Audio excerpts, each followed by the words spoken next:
Здравейте, вие сте с Profit TV. Днес разговаряме с световно известния експерт в областта на брандинга и популярен автор Мартин Ноймайер. Първо искаме да ви благодарим за отделеното време.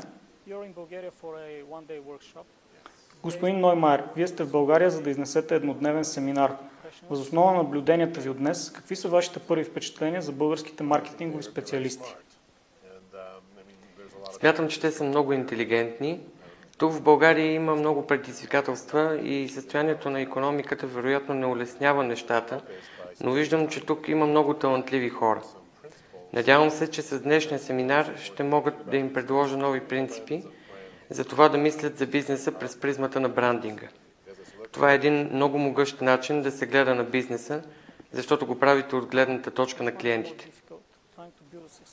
Кое е по-трудно? Да се опиташ да създадеш успешна марка на голям пазар като щатския, например, или на малък като българския? И двете са еднакво трудни, но просто се различават. На големия пазар имате много конкуренти, трябва да преувеличавате посланията си и така нататък.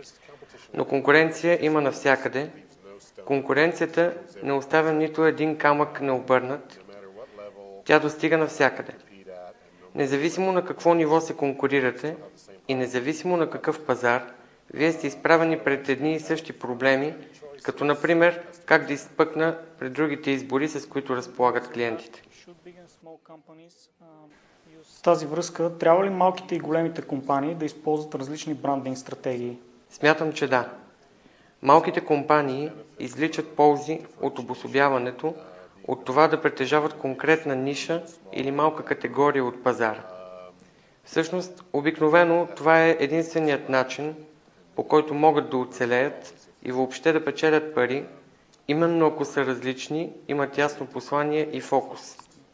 С разрастването си компаниите могат да си позволят да изгубят част от този фокус, но въпреки това, аз препоръчвам да го запазят, защото по-голяма част от високия марж на печалба идват от това дейността ти да е концентрирана и да си различен.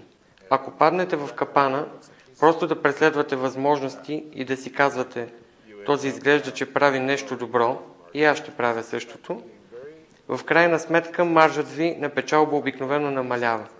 Трябва да сте много целенасочени в своите избори, да откриете какво ви прави различни и специални, да наблягате на това и да държите останалите извън това пространство, като правите нещата по-добре и сте първи. Казвате, че социалният маркетинг е като брандинг на стероиди, но какво можем да кажем за социалните медии?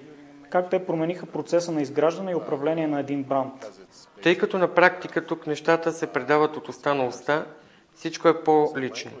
Езикът се променя много заради компютрите и социалния маркетинг и хората са по-истински един към друг и наистина си говорят като хора. Компаниите трябва да правят същото. Те не могат да казват, ние сме тук високо, а вие сте там долу ниско, ние ще ви казваме каква е истината. Компаниите трябва да са на едно ниво с клиентите, да са честни с тях и да са истински. Но не е лесно, нали? Особено когато става въпрос за големи компании. Кои са метауменията или на английски meta-skills и защо те са важни? MetaSkills е заглавието на най-новата ми книга.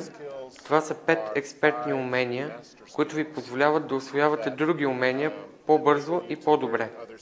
Метауменията са да чувстваш, да виждаш, да мечтаеш, да правиш и да се учиш.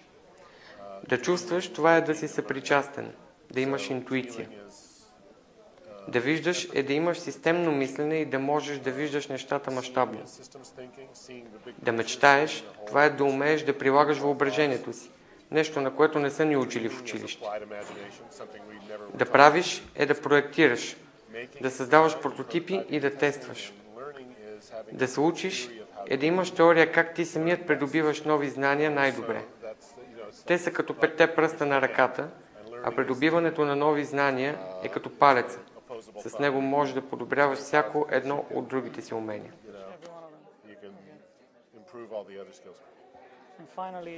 Последно, можете ли да дадете някакъв съвет на хората в България, които се опитват да изграждат успешни брандове?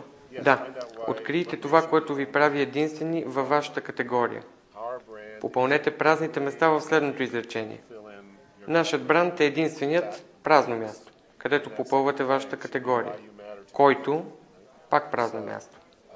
На второто празно място трябва да попълните защо сте важни за света.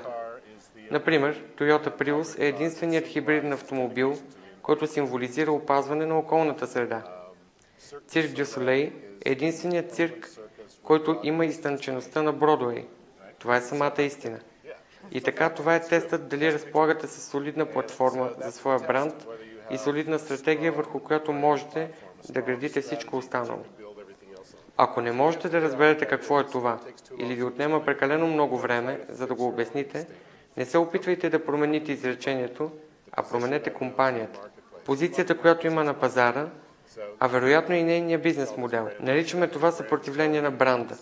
Брандът ви казва, че не е достатъчно добър, така че трябва да промените нещо друго преди да работите по него. Моят съвет е, разберете в какво сте по-добри от всички останали и наблягайте на него във всичко, което правите. Благодарим ви отново за отделеното време. За нас беше удоволствие.